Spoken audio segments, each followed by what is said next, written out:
परमाणु चालित विमानवाही जहाज जहा एक युद्ध विमान मिजाइल आउ हजार हजार नाविकों को सज्जित करी रखिछि अरब सागर रे चली समर सज्जा।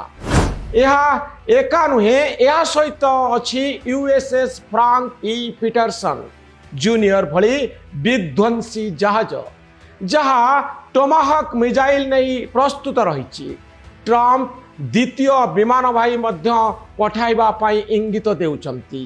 यह हेउची यूएसएस जॉर्ज वाशिंगटन किंबा यूएसएस फोर्ड। किछि दिनर युद्ध भितरे गोटे देश को रसातलगामी करदेवा पाई ए सबु युद्धास्त्र यथेष्ट। नमस्कार दर्शक बंधु, पृथ्वी पुणी एक युद्ध आड़क जाउछि। अरब सागर रे अमेरिकार विशाल नौसेनार शक्ति प्रदर्शन जारी रही। दुई देश मध्यरे अमेरिका आउ ईरान मध्यरे अहंकार युद्ध। दर्शक बंधु, यही अहंकार युद्ध बढ़ुला बेले सूता खियरे झुलुछि शांति आलोचना। गोटे पटरे अमेरिकार शक्तिशाली नौभेला अरब सागर रे पैंतरा मारुछि, आउ गोटे पटरे शांति पाई आलोचना चली। एक अद्भुत परिस्थिति, केही जानी नांती युद्ध हब ना शांति प्रतिष्ठा हब। यह पछरे लुचि रही ईरान रा आभ्यंतरीण अस्थिरता जहा एही देश को विपद मुह को ठेली देवार यथेष्ट आशंका रही। गोटे पटरे अमेरिका आउ गोटे पटरे ईरान भितरे चलीथिबा मुहामुही स्थिति सरकार बनाम जनता। दर्शक बंधु, अरब सागर मध्य प्राच्य आउ दक्षिण एशिया मध्यरे विस्तृत एई नील जल राशि एबे अमेरिकार शक्ति प्रदर्शन एक क्षेत्र होइछि, एक भासमान दुर्ग पलटिछि। 2026 जनवरी शेष सप्ताह रे राष्ट्रपति डोनाल्ड ट्रंप एई विशाल नौसेना को पठाइछंती ईरान अभिमुखे। यार केंद्र रे अछि यूएसएस अब्राहम लिंकन, एक परमाणु चालित विमानवाही जहाज जहा एक युद्ध विमान मिजाइल आउ हजार हजार नाविकों को सज्जित करी रखिछि अरब सागर रे चली समर सज्जा। यह एका नुहे या सहित अच्छी यूएसएस फ्रांक ई पीटरसन जूनियर भली विध्वंसी जहाज जहा टोमाहक मिजाइल नहीं प्रस्तुत रही। ट्रंप द्वितीय विमानवाही मध्य पठाइबा पाई इंगित देउचंती। यह हेउची यूएसएस जॉर्ज वाशिंगटन किंबा यूएसएस फोर्ड। यह हेउची क्लासिक युक्तराष्ट्रर श्रेष्ठत्व जे एही बड़ी शक्तिशाली अस्त्र शस्त्र रे गोटे देश सज्जित।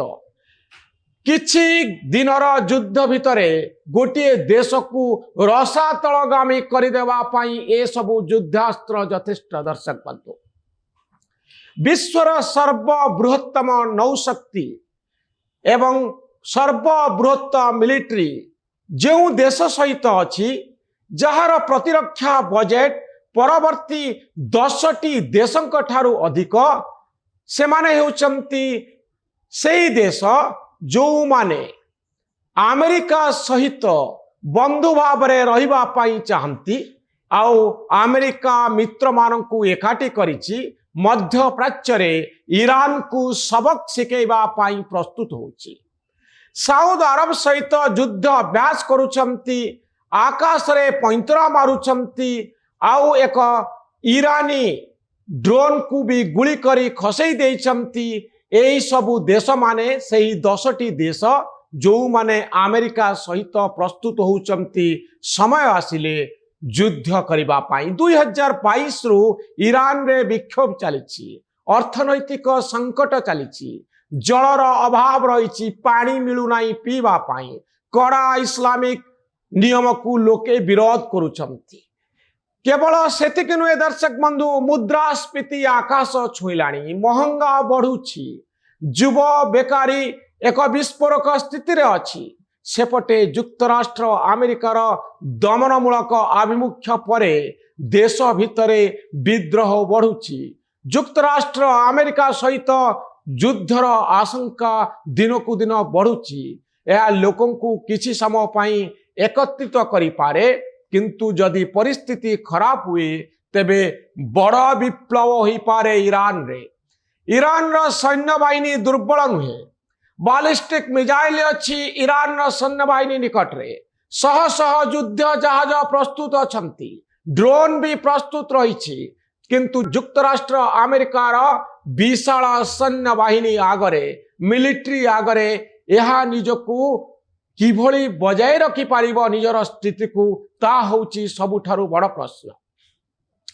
2018 ମସିହାରେ ଟ୍ରମ୍ପ ଇରାନ ପରମାଣୁ ଚୁକ୍ତିରୁ ବାହାରି ଆସିଥିଲେ।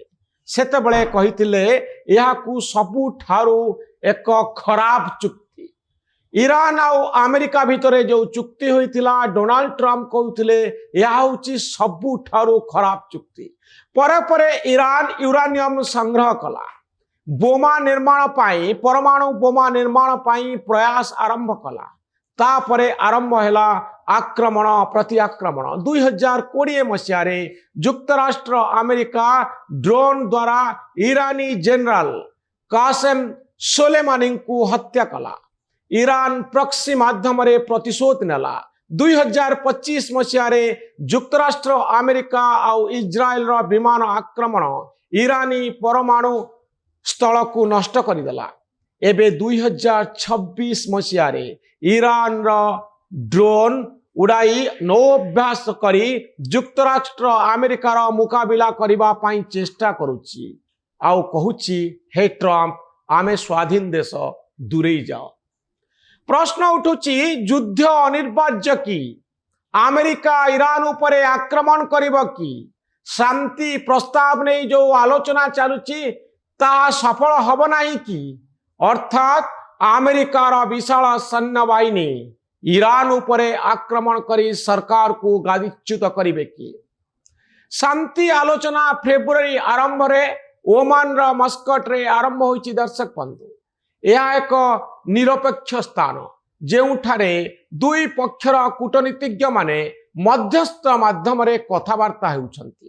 ଯୁକ୍ତରାଷ୍ଟ୍ର ଆମେରିକାର ପ୍ରତିନିଧି ଜାରେଡ୍ କୁଶନର ଆଉ ଷ୍ଟିଭ୍ ୱିଟକେଫ୍ ଇରାନର ବିଦେଶ ମନ୍ତ୍ରୀ, ଯେଉଁମାନଙ୍କ ଭିତରେ ଏହି ଆଲୋଚନା ଜାରି ରହିଛି। ଟ୍ରମ୍ପ କହୁଛନ୍ତି ଏହା ଏକ ବହୁତ ଭଲ ଆରମ୍ଭ। ଇରାନ ମଧ୍ୟ ଏହାକୁ ସ୍ୱାଗତ କରୁଛି। ଏହାର ଲକ୍ଷ୍ୟ ହେଉଛି ଇରାନର ପରମାଣୁ କାର୍ଯ୍ୟକ୍ରମ ଆଉ ପ୍ରକ୍ସି ଯୁଦ୍ଧକୁ ବନ୍ଦ କରିବା। ଇରାନ ଶାନ୍ତିପୂର୍ଣ୍ଣ ପରମାଣୁ ଅଧିକାର ଆଉ ନିଷେଧାଜ୍ଞା ହଟାଇବା ଉପରେ ଜିଦ୍ ଧରିଛି, କିନ୍ତୁ ବାଧା ବହୁତ ରହିଛି। ଦର୍ଶକ ବନ୍ଧୁ, ଇସ୍ରାଏଲର ନେତା ନେତାନ୍ୟାହୁ ଟ୍ରମ୍ପକୁ କଠୋର ହେବା ପାଇଁ ଚାପ ପକାଉଛନ୍ତି। କହୁଛନ୍ତି ଯେ କୌଣସି ନରମ ଚୁକ୍ତି, କୋହଳ ଚୁକ୍ତି ଇରାନକୁ ପରମାଣୁ ବୋମା ତିଆରି ପାଇଁ ସୁଯୋଗ ଦେବ। ଦର୍ଶକ ବନ୍ଧୁ, ଏହା କୌଣସି ଚଳଚ୍ଚିତ୍ର ନୁହେଁ, ବଲିଉଡ ବା ହଲିଉଡର କାହାଣୀ ନୁହେଁ।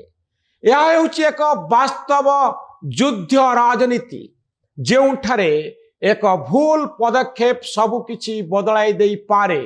ଦେଖିବା ପାଇଁ ବାକି ରହିଲା ଶାନ୍ତି ଆଲୋଚନାର ଫଳାଫଳ କ'ଣ ହେଉଛି।